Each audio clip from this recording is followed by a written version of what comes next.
సూర్యుడు భగభగా మండుతున్నాడు. ఎండల తీవ్రత ఉగ్ర రూపం దాల్చుతుంది. పగటిపూట ఎండలు మండిపోతుండటంతో బయటకు వెళ్లాలంటేనే జంకే పరిస్థితి నెలకొంది.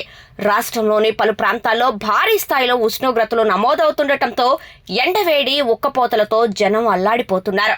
ఈ వేసవిలో తొలిసారిగా ఉష్ణోగ్రతలు 46 డిగ్రీల మార్కును తాకటంతో రాష్ట్రం నిప్పుల కొలమిని తలపిస్తుంది. సోమవారం ఒక్కరోజే ఎండల ధాటికి తట్టుకోలేక వడదెబ్బతో 3, పిడుగుపాటుకు 1 ప్రాణాలు కోల్పోయారు. మంచిర్యాల, పెద్దపల్లి, నారాయణపేట జిల్లాల్లో వడదెబ్బకు 3 మరణించారు.